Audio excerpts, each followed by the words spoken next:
নমস্কার, আমি অভিষেক সেনগুপ্ত। আপনারা দেখছেন বেঙ্গল পলিটিক্স। আজকে এমন এক ভদ্রলোকের সঙ্গে রয়েছি যিনি একদিকে অধ্যাপক অর্থাৎ মানুষ গড়ার কাজ করেন, আর একদিকে সমাজে বদল আনার চেষ্টা করছেন। তিনি আর কেউ নন, মানুষ ঘোষ। রাসবিহারী থেকে দাঁড়িয়েছেন। মানুষবাবু, আপনাকে স্বাগত বেঙ্গল পলিটিক্সে। স্বাগত। প্রথম কথা হচ্ছে যে আপনি ফিল্ম স্টাডিজের একজন অধ্যাপক, যাদবপুরে পড়ান। যাদবপুর একটা অত্যন্ত নামী, মানে ভারতবর্ষের প্রথম সারির একটা বিশ্ববিদ্যালয়ের অন্যতম। আপনি হঠাৎ ভোটে নামলেন কেন? মানে আপনি তো এর আগে অতীত আপনার তো ভোটে নামার নেই, নামলেন কেন হঠাৎ? আমার রাজনীতি করার অতীতটা হচ্ছে 30 বছরের। আচ্ছা। এবং 30 বছর আমি একই রাজনীতি করি। আমার প্রতিপক্ষের অনেকে আছেন যারা বিভিন্ন দল বদল করতে করতে আজকে তাদের এই পজিশনে এসে পৌঁছেছেন। আচ্ছা। কেউ লেফট থেকে রাইটে পৌঁছেছেন, সেখান থেকে ফার রাইটে পৌঁছেছেন, কেউ লিবারাল থেকে রাইটে পৌঁছেছেন। আমার সেরকম কোনো ইতিহাস নেই। আমার ইতিহাসটা 30 বছর। আমি সিপিআইএমএল লিবারেশনের সদস্য। সুতরাং ভোটে দাঁড়াবার কথা আগেও দু একবার হয়েছে, বিশেষ কারণবশত সেগুলো হয়ে ওঠে। কিন্তু এবার আমার মনে হয় যে এমন একটা পরিস্থিতিতে আমাদের দেশ এবং রাজ্য রয়েছে, বিশেষ করে এসআইআর এর মতো ঘটনা, আমার মনে হয় এই নির্বাচনটাও একটা চ্যালেঞ্জ, এবং এটা একটা সরাসরি রাজনৈতিক চ্যালেঞ্জ। আচ্ছা। তাই আমি ভোটে আমার পার্টি যখন আমাকে প্রার্থী করার কথা বললেন, তখন আমি রাজি হলাম। আমার মনে হয় এই চ্যালেঞ্জে সরাসরি অংশগ্রহণ করা উচিত। আচ্ছা, আপনি এইমাত্র বললেন যে 30 বছরের আপনার রাজনৈতিক ক্যারিয়ার, সেই অর্থে বলতে গেলে মানে রাজনৈতিক জীবন। এই 30টা বছরে আপনার রাজনৈতিক জীবনকে মূলত ছাত্র আন্দোলন করে উঠে এসছেন, মানে একটু যদি আপনার গল্প একটু বলেন। ছাত্র আন্দোলন, ছাত্র যখন ছিলাম করতাম। আচ্ছা। আমাদের এখানে দক্ষিণপন্থী পার্টিগুলোর ইতিহাস আছে যে ছাত্রাবস্থা পেরিয়ে প্রায় বার্ধক্যে পৌঁছানো পর্যন্ত ছাত্র নেতা বা যুব নেতা থাকে। তো সেরকম আমাদের হয় না, আমরা করি না। আমি ছাত্র রাজনীতি শেষ করে পশ্চিমবঙ্গ গণসংস্কৃতি পরিষদ, যেটা আমাদের কালচারাল উইং বলা যেতে পারে, গণসংগঠন, তো সেখানে দীর্ঘ সময় কাজ করেছি। এবং তারই সঙ্গে কখনো জেলা কমিটিকে সার্ভ করেছি, কখনো ব্রাঞ্চ কমিটি, এরিয়া কমিটিকে সার্ভ করেছি। এবং সবসময় মানে মাঠে ময়দানের যে রাজনীতি, রাস্তার রাজনীতিতে সেখানে যত বেশি সম্ভব সময় দিয়েছি আমার বিশ্ববিদ্যালয়ের পড়ানো বা সেটুকু করে। একটা জিনিস জিজ্ঞেস করতে ইচ্ছে হচ্ছে, সেটা হচ্ছে যে ধরুন সিপিআইএমএল সেই অর্থে একটু মানে অতি বাম সংগঠন সেই অর্থে, এবং দীর্ঘদিন কার্যত বামেদের সঙ্গে বন্ধুত্ব বা যোগাযোগ বা সম্পর্ক, যাই আপনি যেভাবে ব্যাখ্যা করুন, ছিল না। সেটা সম্প্রতি হয়েছে। আপনারা যখন এই যে 30টা বছর আপনি যখন রাজনীতি করেছেন, এই সম্পর্ক হওয়ার আগে, হাত ধরার আগে, সেটা কতটা গ্রহণযোগ্যতা পেয়েছেন, বা কতটা মানুষ আপনাদের বামপন্থী বলে গ্রহণ করেছেন? দেখুন, আমরা দলগতভাবে মানে সিপিআইএমএল লিবারেশন নামে এই বিশেষ পার্টি হিসেবে অবতীর্ণ হওয়ার আগে আমাদের যারা কমরেড, যারা সাথী, তারা কিন্তু, যেমন এখনকার যিনি সিপিআইএমএল লিবারেশনের জেনারেল সেক্রেটারি, সর্বভারতীয় সম্পাদক দীপঙ্কর ভট্টাচার্য, তিনি কিন্তু 80-র দশকে আইপিএফ, ইন্ডিয়ান পিপলস ফ্রন্ট, এখানে আরো অনেকগুলো শক্তি ছিল, সেটা বাম শক্তি, অতি বাম শক্তি, যেভাবেই সেটাকে বলি, সেই আইপিএফ এর সেক্রেটারি ছিলেন উনি। এবং আমাদের কিন্তু এই যে অনেকগুলি বাম দলকে নিয়ে অনেক বাম দল, তাদের মধ্যে কিছু মতাদর্শগত তফাৎ থাকতে পারে, কিন্তু আমাদের উদ্দেশ্য যদি এক হয়, আমাদের যদি কিছু কমন এজেন্ডা থাকে, তাহলে আমরা কিন্তু একসঙ্গে লড়ি। তার একটা অতীতের ইতিহাস আছে পার্টি সিপিআইএমএল লিবারেশন হিসেবে তৈরি হওয়ার আগে। তারপর সিপিআইএমএল লিবারেশন তৈরি হলো, আইপিএফ আস্তে আস্তে ডিসলভ করে গেল। ধরা যাক বিহার বা ঝাড়খণ্ড, যেখানে সিপিআইএমএল লিবারেশনের বেশ কিছু সামাজিক রাজনৈতিক কাজ ছিল, এখনো আছে, সেখানে কিন্তু আমরা বাম দলগুলোর সঙ্গে বিভিন্ন সময় একসঙ্গে লড়াই করেছি। অন্যান্য বাম দল, CPI, CPM, Marxist coordination centre, Bihar এবং ঝাড়খণ্ডে বিশেষত মাইনিং এবং ইন্ডাস্ট্রিয়াল বেল্টে, তাদের ভালো কাজ ছিল। তো সুতরাং একসঙ্গে কাজ করার যে ইতিহাস, যেহেতু বিহার এবং ঝাড়খণ্ডের মতো জায়গায় বাম রাজনীতি করাটাই খুব ডিফিকাল্ট ডিফিকাল্ট চ্যালেঞ্জ, তো সেখানে কিন্তু একসঙ্গে কাজ করার অভিজ্ঞতা আপনাদের অভিজ্ঞতা অতীতে আছে। রয়েছে। এবং সেই কাজ করার এক্সপেরিমেন্টগুলো আমাদের আগেই ছিল।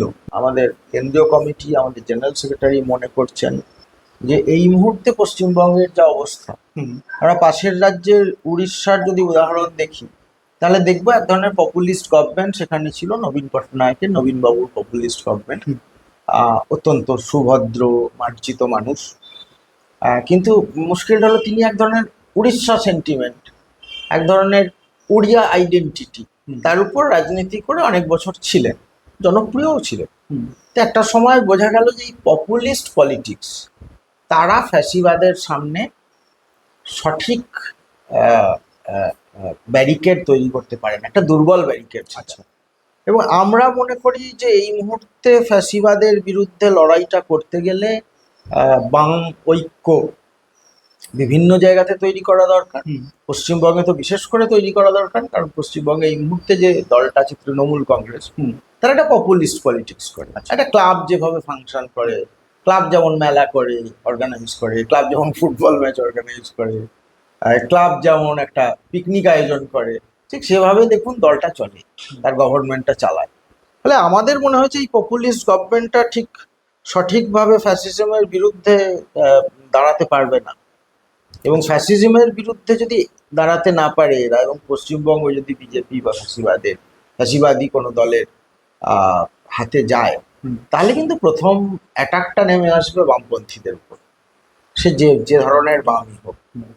তো আমরা মনে করেছি ফলে যে এই সময় বাম ঐক্যটা জরুরি।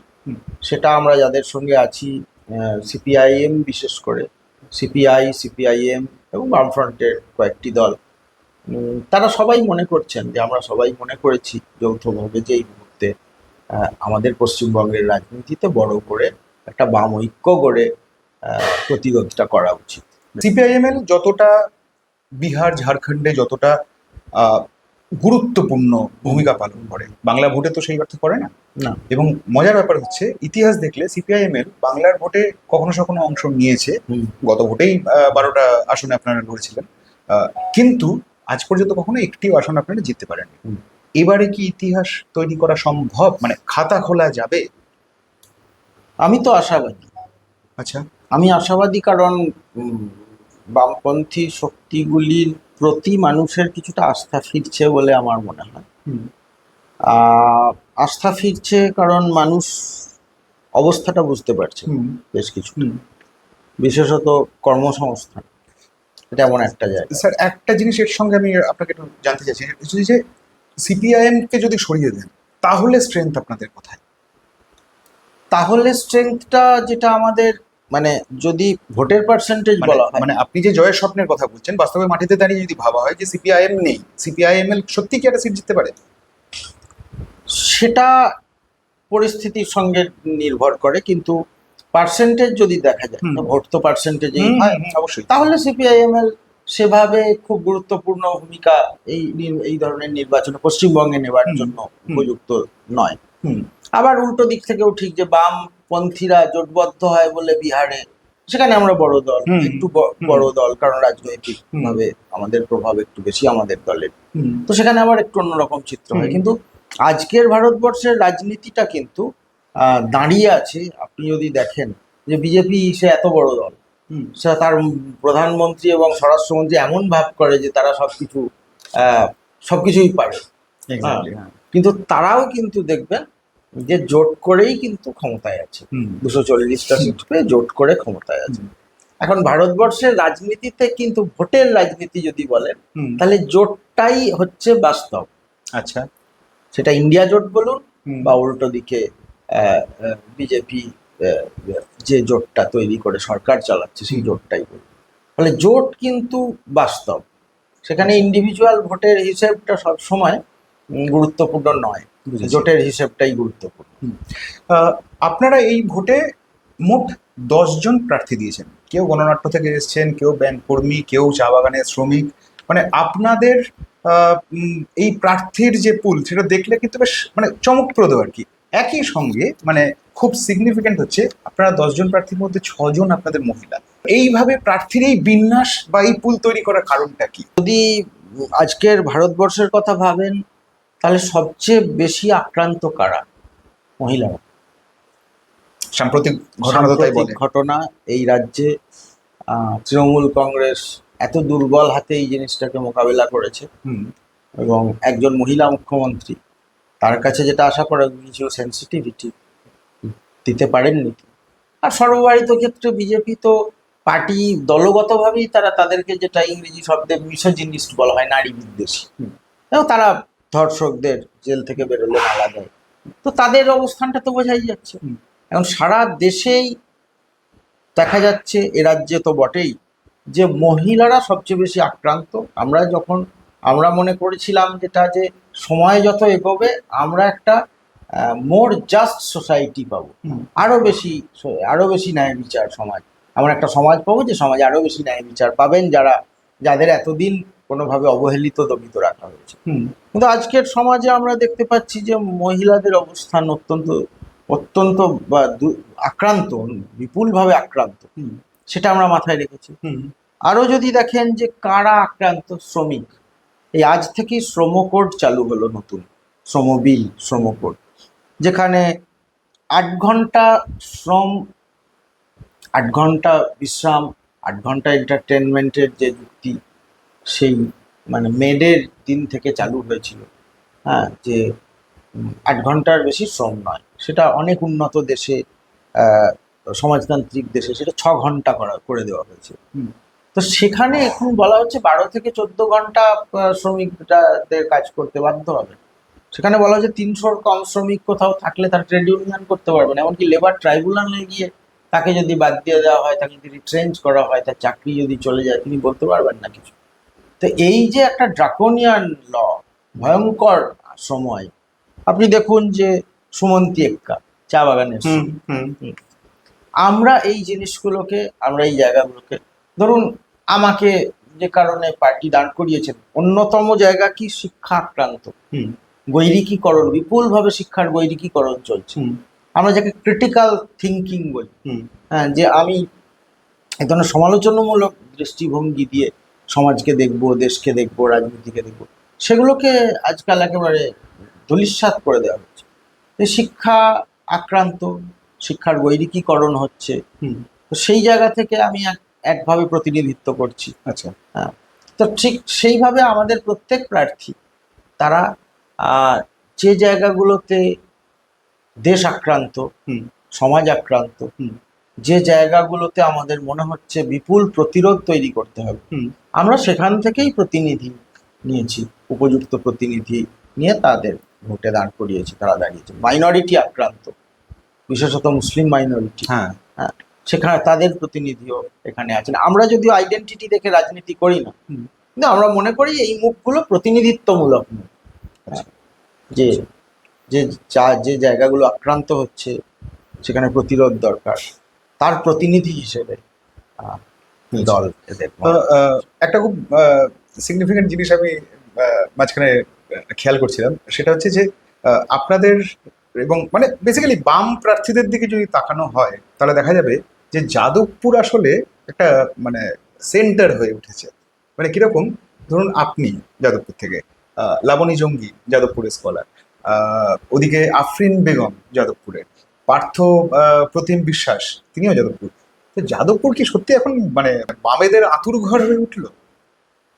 না, বামেরা তো যাদবপুরে বিভিন্ন ভাবে ছিলেন। হুম এখন ধরুন এইখান থেকে যদি দেখেন 2 জন সিপিআইএম এর, হুম আমি এবং লাবণী। হুম আবার যদি দেখেন পার্থদা এবং আফরিন, তারা সিপিআইএম হুম থেকে দাঁড়িয়ে। হুম যাদবপুরের মজাটা হলো, যাদবপুর বামেদের সেই অর্থে আঁতুড়ঘর না বলে বলা উচিত হুম বামপন্থী রাজনীতির চর্চা। হুম আর সেখানে বড় প্যানোরামা ভালো হচ্ছে, বিভিন্ন বিভিন্ন রকম, যেখানে ছটা আছে, দ্যুতি আছে। আচ্ছা। তো সেই বড় প্যানোরামার যে বাম চর্চা, সেটা তো বটেই, মানে বামপন্থীদের রাজনীতির চর্চার একটা বড় জায়গা, যেটা অনেক জায়গাতে বামপন্থীরা হারিয়েছেন। হুম কিন্তু সেটাকে পুনরুদ্ধার করতে হবে। তার যেটা বাম যাদবপুরে আছে হুম, সেটা হচ্ছে ডিবেট, বেশ। যেটাকে বাম বাম আহ, রাজনীতি চর্চার পরিভাষায় বলা হয় পোলেমিক্স।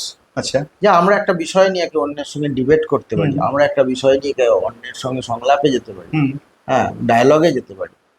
এই যে এক ধরনের গণতন্ত্রের চর্চা, সেই চর্চাটা যাদবপুরে রাজনীতি যারা সঠিক রাজনীতি যারা করেন, বাম রাজনীতি যারা করেন, তাদের এখনো আছে। বেশ। স্যার, আপনি রাসবিহারীতে কতদিন, দিন 15 হলো আহ, প্রচারে নেমেছেন? প্রায় দিন 15 হবে, 2 সপ্তাহ হলো মানুষের কাছে যাচ্ছেন। কি পালস বুঝতে পারছেন, কি চাইছেন তারা? যেটা বুঝতে পারছি সেটা হলো মানুষ চাইছেন বামেদের, হুম, বামেদের প্রতি মানুষের একটা বিশ্বাস আছে, সেটা বোঝা যাচ্ছে কথাবার্তা। যে বামেরা চোর হয় না, বা অন্তত মানে বাম রাজনীতির উপরের মহলে যারা নেতৃত্ব দেন তারা অন্তত হুম, দুর্নীতি করেন না। হুম, বামেরা ধর্মনিরপেক্ষ, হুম, তাদের ধর্মনিরপেক্ষতার ধারণায় আহ, একটা শক্ত জায়গা আছে। হুম, এগুলো সকলেই মানছেন বা সকলেই করছে, কিন্তু একই সঙ্গে যেটা আছে যে একটা কিছুটা আতঙ্কের পরিস্থিতি আছে। আতঙ্কটা সবসময় এরকম নয় যে বন্দুকের নল ঠেকিয়ে আতঙ্ক তৈরি হয়, হুম। আতঙ্ক বিভিন্নভাবে তৈরি হয়।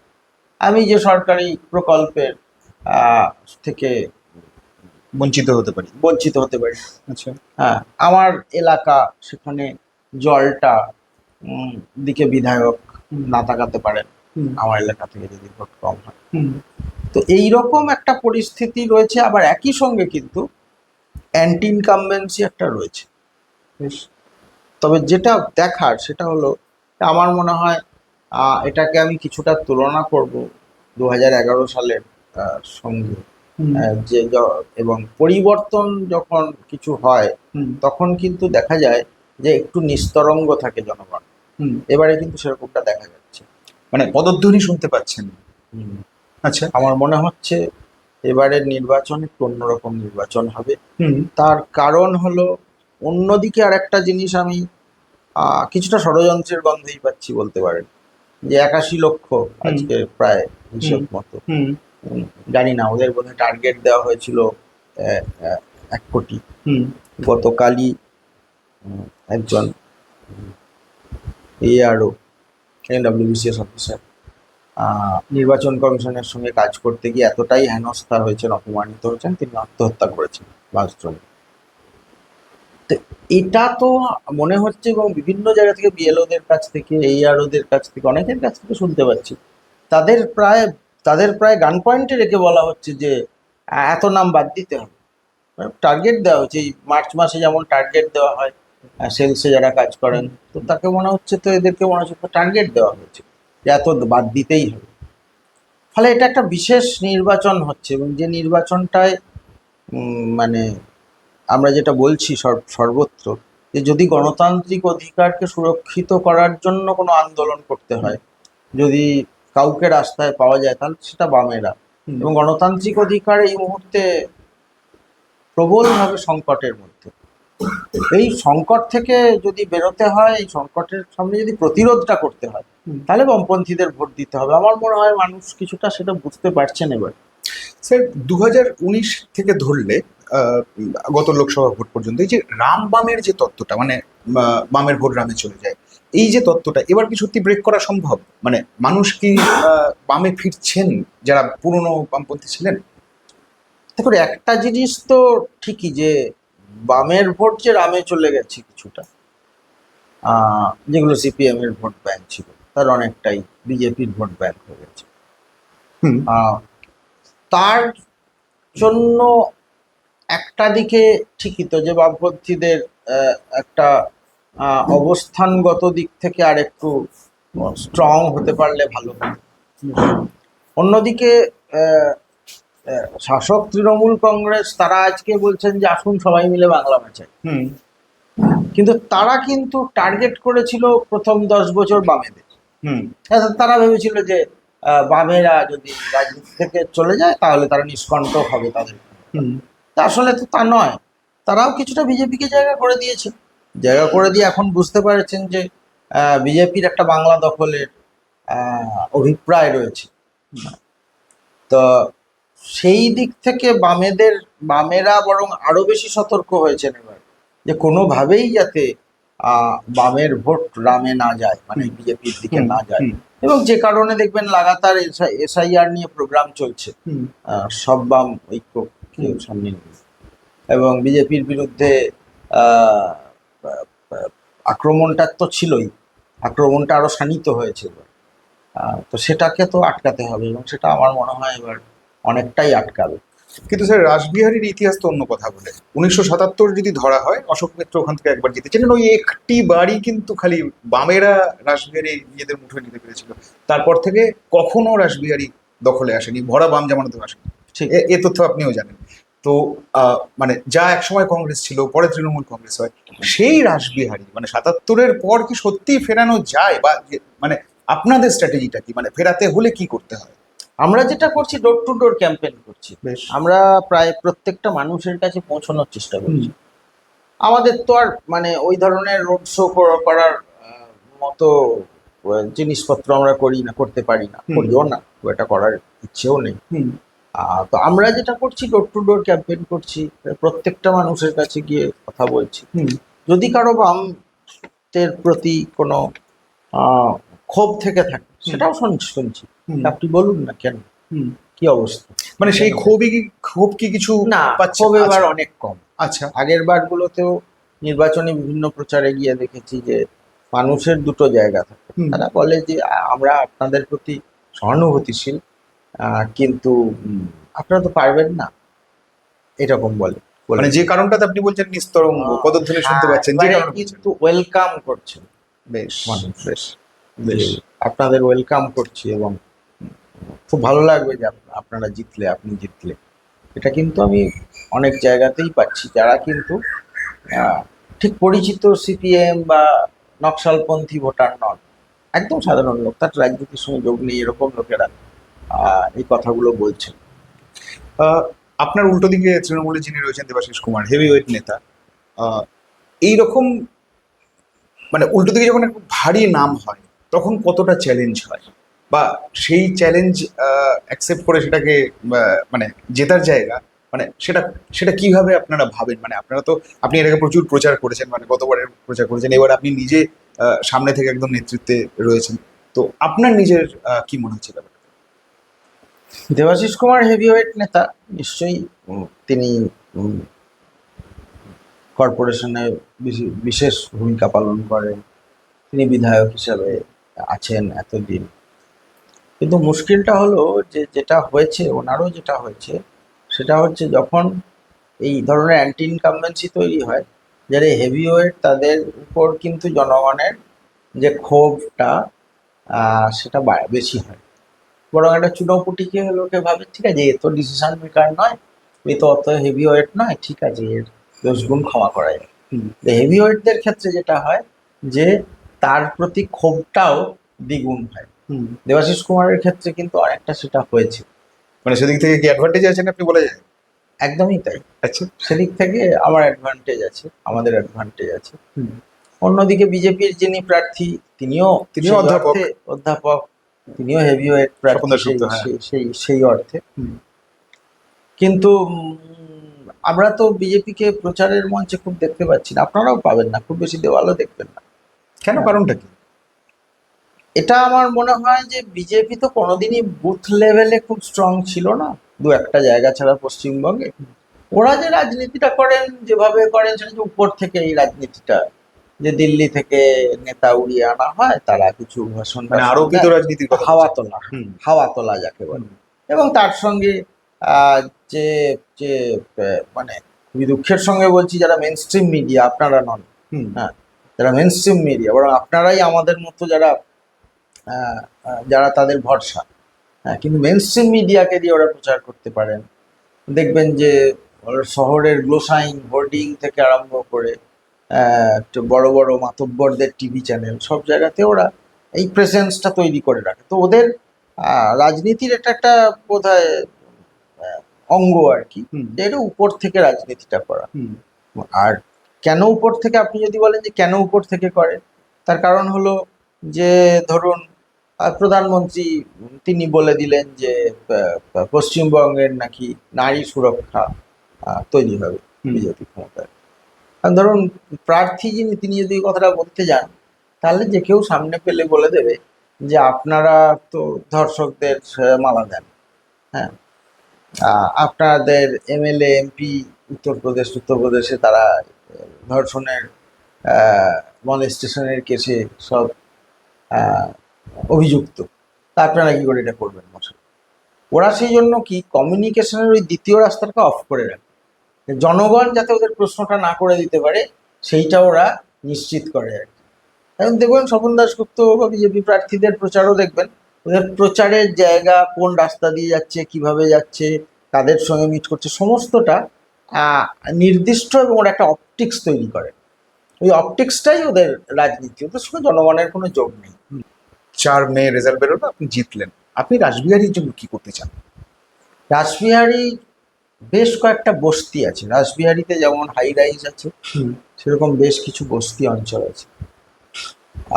একের পর এক বর্ষায় তাদের ভয়াবহ অবস্থা তৈরি হয়। সেই বস্তিগুলোতে গিয়ে যেমন এটাই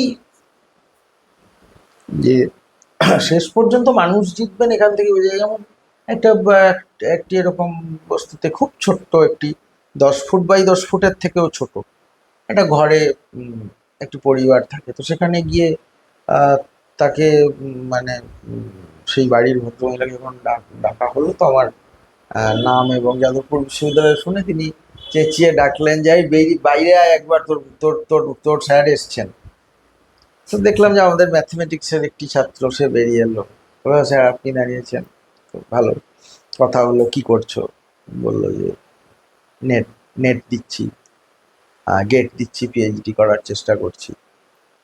এখন মুশকিল হলো আমি তো আর জিজ্ঞেস করতে পারলাম না যে কলেজ সার্ভিস বা স্কুল সার্ভিসে অ্যাপিয়ার করনি, জিজ্ঞেস করে লাভ কি? সে তো থাকে 10 ফুট বাই 8 ফুট একটা ঘরে, তো তো পয়সা না দিলে চাকরি হচ্ছে না আজকাল পশ্চিমবঙ্গের অবস্থাটা যা দাঁড়িয়েছে। এখন এই যে একজন একটি, ধরুন ম্যাথমেটিক্সের মতো একটা সাবজেক্ট করতে গেলে কিছু ইনফ্রাস্ট্রাকচার লাগে, একটা ভালো কম্পিউটার লাগে, তার সেটা হয়তো নেই। তা সত্ত্বেও সে কিন্তু আজকে খুব হাইয়েস্ট লেভেলের একাডেমিক চর্চার কাছাকাছি পৌঁছেছে। ওই ওই 7-8 ফুট বাই 8 ফুট ঘরটা থেকেই কিন্তু একজনের সঙ্গে কথা হচ্ছিল, তাকে জিজ্ঞেস করলাম যে তুমি কি করছো, এটি ইয়াং মেয়ে বললো আমি এমকম কমপ্লিট করেছি।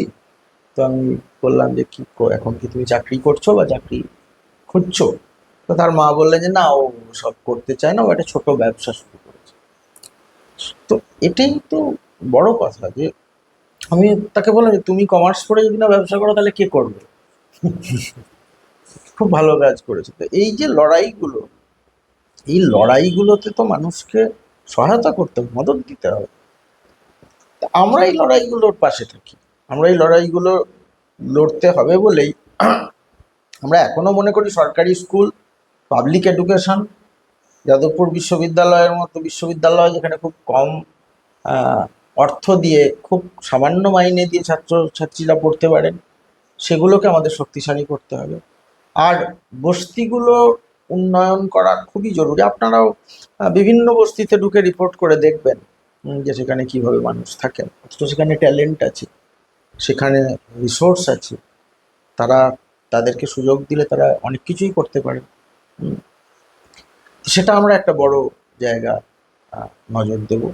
এবং অবশ্যই আর যেসব পাড়াগুলো ধরুন ততটা অনেক মানে কিছুটা ওয়েল অফ যাদের বলা হয়, সেই ওয়েল অফ পাড়াগুলোতে সেখানে গিয়েও আমরা বলছি যে আমরা একটা স্বচ্ছ সরকার তৈরি করব। আমরা কর্মসংস্থান তৈরি, তো মানে একেবারে নিচু স্তর থেকে উঁচু স্তর পর্যন্ত কর্মসংস্থান, যেখানে পরিযায়ী শ্রমিককে যেমন বাইরে যেতে হবে না, সেরকম যে বিটেক বা এমটেক পাস করছে তাকেও বাইরে যদি না গিয়ে সে পশ্চিমবঙ্গের কোথাও থেকে, কলকাতা থেকে কাজটা করতে পারে, সেটা করা যায়। ফলে আমার মনে হয় এই যে প্যানোরামাটা, মানে বড় অ্যাপার্টমেন্ট থেকে একেবারে বস্তি পর্যন্ত কর্মসংস্থানের কথাটাকে মাথায় রাখলে, এই প্যানোরামাটাকে, এই বড় জায়গাটাকে ধরা যায়, হুম। এবং সেটা আমরা করব। পানিহাটি থেকে অভয়ের মা ভোটে দাঁড়ান, তো আপনি এই বিষয়টাকে কিভাবে দেখেন? না, দুঃখজনক খুবই। আমার মনে হয়, দেখুন, মানে যেটা আমার মনে হয় যে, এই ধরুন আমি একটা অন্য প্রসঙ্গ বলছি। আমি যেহেতু সংস্কৃতি জগতের লোক, চলচ্চিত্রবিদ্যা পড়াই, এই গত বেশ কয়েক মাস আগে আসামের একজন শিল্পী, বাংলাও গানও গাইতেন, জুবিন গার্গ, হুম, হুম, মারা গেলেন। এখন এই জুবিন গার্গের আরো শুধু গানই শুনেছি, তারপর আরো অনেক কিছু দেখতে দেখতে ওর পলিটিক্যাল ভিউজ জানতাম। উনি একভাবে বামপন্থা সোশ্যালিজমের কথা বলেন। তো শুনতে শুনতে দেখলাম যে এই লোকটাকে আমার ভালো লাগলো একটাই কারণে, যে ওর তো গান কিছু মানুষ শোনে, হুম, সে মানুষগুলোর বাঁচা মরা, মানুষগুলোর ভালো মন্দ, মানুষগুলো যে পরিবেশের মধ্যে থাকে সেই পরিবেশকে রক্ষা করা, এটাও হুম, কর্তব্য বলে।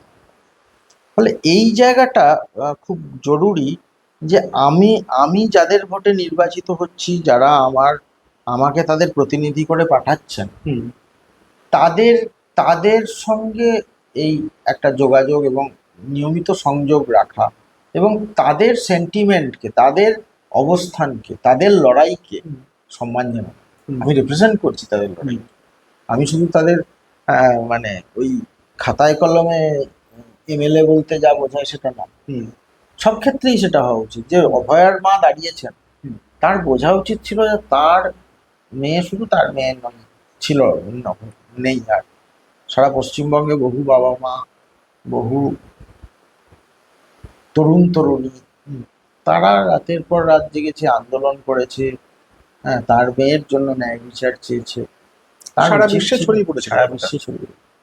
এত মানুষের সেন্টিমেন্ট, তাকেও সম্মান দেওয়া উচিত ছিল। যদি সে সম্মানটা উনি না দিতে পারেন, বা বিশেষ কোনো পরিস্থিতিতে না হয়ে ওঠে, হুম, আমি জানি না কি পরিস্থিতি, হুম, কিন্তু এইটা ভালো না। মানে যে মানুষগুলো আমার পাশে দাঁড়িয়েছে হুম, দুঃখের দিনে, হুম। সে মানুষগুলো শক্তি জুগিয়েছে। এই যুক্তিটাকে আপনি সাপোর্ট করেন, যে উনি যেটা বলছেন যে আমি ভোটে জিতলে মেয়ের বিচার পাবো, এটা কি আহ, এটার কি কোনো যুক্তি আছে, মানে বা এটা কি সত্যি সমর্থনযোগ্য? মুশকিলটা হলো, ন্যায় বিচার মানে তো প্রতিহিংসা না। যে ন্যায় বিচার মানে, ধরুন আমরা বলছি যে আহ, মানে ন্যায় বিচার কোনটা, ন্যায় বিচার কি রকম ন্যায় বিচার? ন্যায় বিচারের প্রেক্ষিতটা অনেক বড়। হুম, যে একজন দলিতের উপর অত্যাচার, হুম, আমি ন্যায় বিচারটা কখন সুনিশ্চিত করতে পারবো? যে যখন আমি এইরকম একটা জায়গায় পৌঁছবো যে আর কোনোদিনই কোনো দলিতের উপর এইরকম অত্যাচার হবে না। আমি যদি সেই রকম একটা সমাজ তৈরি করতে হুম, পারি, সেটা লড়াই করে পেতে হুম, হয় সেই সমাজটা। হুম, তো ন্যায় বিচার কিন্তু শুধুমাত্র একটা লিগাল জাস্টিস না, হুম, মানে আইনগতভাবে আমি জিতলাম, একজনের জেল হলো, ফাঁসি হলো, শুধু এইটুকু নয়। হুম। এইরকম এটাই ন্যায় বিচার, যে আমি কি তাও, আমি যদি এইরকম একটা কিছু করতে পারি, এইরকম একটা সমাজের একটা শক্তির সঙ্গে থাকি, হুম, যারা একদিন মহিলাদের উপর সমস্ত ধরনের অত্যাচারের অবসান ঘটাতে পারবে। হুম। বিজেপি কি পারবে? বিজেপি কি তাই করে? বিজেপির কি কোনো মহিলার প্রতি আজ পর্যন্ত কোনো সম্মান দেখিয়েছে? আরে তিনি তো কোনো দলিতের প্রতি, মহিলার প্রতি, আদিবাসীর প্রতি সম্মান দেখি। নতুন সংসদ ভবন উদ্বোধন হলো, প্রধানমন্ত্রী রাষ্ট্রপতিকে ডাকলেন না। রাষ্ট্রপতি, দ্য প্রেসিডেন্ট অফ ইন্ডিয়া, কেন ডাকলেন না? তিনি একজন মহিলা বলে, তিনি একজন আদিবাসী বলে, ওরা ব্রাহ্মণ্যবাদের চর্চা করেন। তো এইটা তো ভারতবর্ষ, এইটা তো যে দলটাতে উনি নাম লেখানেন, সেই দলটা তো এই দল। মানে তার মানে আপনার কি মনে হয় যে পানিহাটিতে তাহলে কলতানের সম্ভাবনা বেশ প্রবল? মানুষের উচিত, আমি পানিহাটির জনগণকে বলবো, ভোটারদের বলবো, যে কলতানকে ভোট দিন। সেই লড়াইটার সামনে ছিল, সে জেল খেটেছে, সে রাতের পর রাত আন্দোলনকে নেতৃত্ব দিয়েছে। তাকে জেতালেই অভয়ার প্রতি জাস্টিসের পথে আর এক ধাপ এগোনো হবে।